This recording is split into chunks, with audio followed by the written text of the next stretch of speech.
Hello everyone, before I begin this video, I'd like to apologize for decreasing the amount of consistency in my uploads.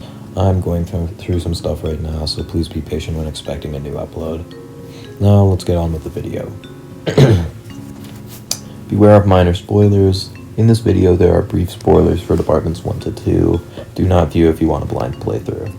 That being said, these aren't very important spoilers to those lore story, so you're okay in that case. Have a Nice Death is, go, what are you doing? Just go buy the game already. You won't regret it. Just don't watch the video, just go get it already. As I was saying, Have a Nice Death is a 2D action-packed roguelike with a unique concept about death being a company managing which souls get in. Have a Nice Death has easily become one of my favorite games of all time.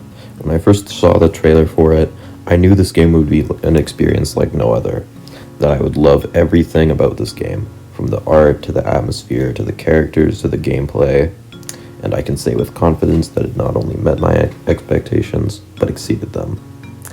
Here's a quick disclaimer that I'm not a critic and I'm not trying to be. I just wanted to express how much I love this game, so that hopefully I can make you love it too. Now let's start with the atmosphere and art. Despite their little importance in what makes a video game, the atmosphere, world building, and art were the first things that hooked me into this game. The atmosphere is dreary and there's barely any color wherever you look, and I think this was a great touch. Color is only present when it feels appropriate. For example, the toxic food processing department is lit orange, but it feels natural because you're surrounded by fries and burgers, as well as the light coming from the grill. The art for this game is absolutely astonishing. It was the first thing that I noticed on the trailer. Everything clearly had effort put in, yet the designs are so iconic that I can draw them myself. Although my art isn't very good. So here's just a big congrats to the artists behind this game. The game's world building is awesome too. The concept of death being a company is not only creative, but has a ton of potential for jokes and unique ideas. And they did not waste this potential. They added soulary, coffee, an elevator named Jocelyn, a monster stuck in a fridge, and an anima vending machine in the break room, etc., etc. Plus, everything about the company itself is well established. The swords filter the souls and control hundreds of minions, and each way to die is separated into a department. It's all really well done and neatly sorted. So anyway, let's move on to the gameplay. The gameplay of Have a Nice Death is great, to be put simply. It's very difficult but never unfair.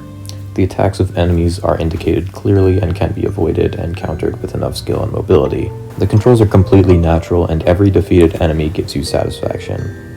Every time I died, I knew it was my fault because I didn't know how the attack worked or failed to dodge it.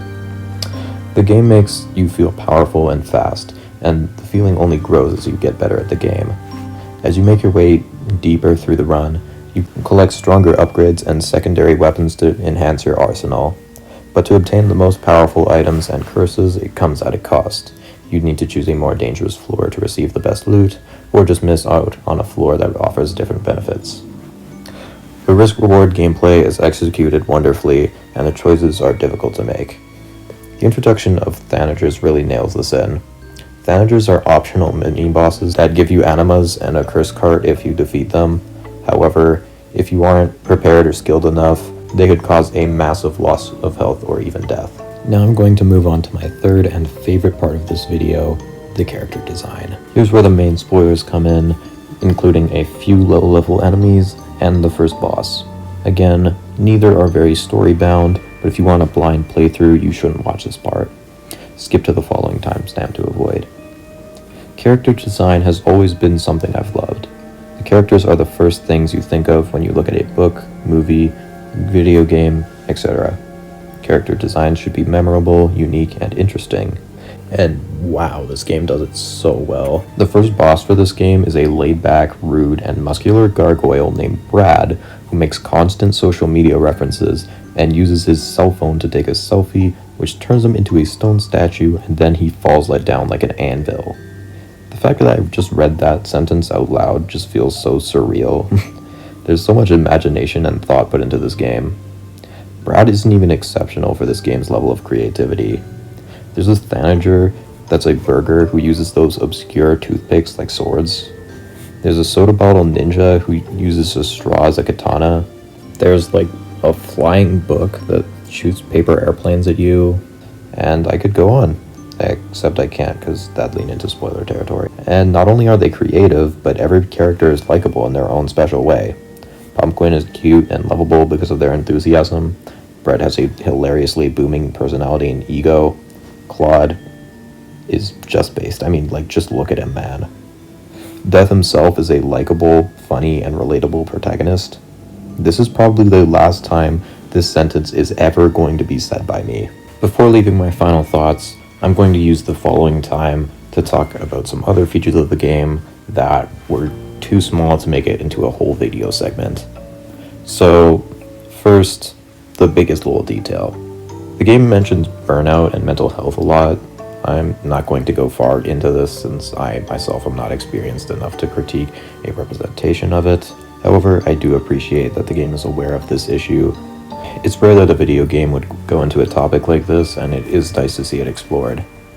They're a little on the nose with it, with the characters mentioning it often, and even adding an entire journal entry to educate you. Sheesh. But while it is a little over the top, it's better than nothing, and I do enjoy this addition. The whole rest in paperwork thing is hilarious too. I like the idea of the secret anima passages, although sometimes they can be overly rewarding for no apparent reason. Here's a detail I actually don't like. Solary bags. Rarely, an enemy will drop a small bag of money that you can pick up. If you make it to the exit, you'll be rewarded with the cash inside. However, if you take any damage while holding it, and it will completely and utterly vaporize your solary bag. The problem is, enemies don't respawn in this game, and you can choose not to take the bag. I'll give you 3 seconds to find out why this doesn't work. Alright, so you can just ignore the bag and kill every enemy on the floor, then go back for the solary bag and make it through the empty floor completely scot-free. And the only time this cheat doesn't work is when a map has a fall you can't get out of and you can't return to your money bag. But even then, if you know the maps well enough, you can just go for the solary bag before the drop. I'm surprised how easily you can exploit this, given that it's only one slip up in an otherwise fantastic game.